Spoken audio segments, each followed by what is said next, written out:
కామారెడ్డి జిల్లా BJP MP అభ్యర్థి MP BB Patil గెలుపు కోసం పార్టీ నాయకులు కార్యకర్తలు అహర్నిశలు శక్తివంచన లేకుండా కృషి చేశారని ఆ పార్టీ జిల్లా అధ్యక్షురాలు అరుణతార పేర్కొన్నారు.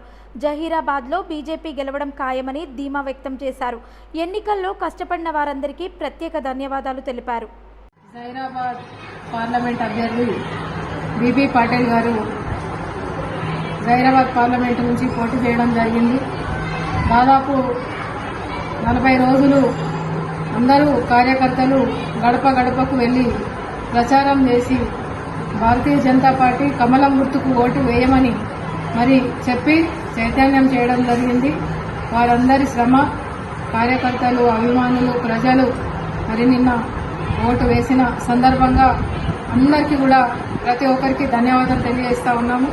బీబీ పాటిల్ గారు అత్యధిక మెజారిటీతోని గెలుపొంది రావాలని చెప్పేసి ఆశిస్తూ మరి జూన్ 4వ తారీఖున మరి రిజల్ట్స్ ఉన్నాయి. కావున మన తెలంగాణలో 9 నుంచి 10 ఎంపీ సీట్లతో పాటు జహీరాబాద్ పార్లమెంటు అభ్యర్థి కూడా గెలుపు పొంది అత్యధిక మెజారిటీతోని వస్తారని చెప్పేసి తెలియజేస్తూ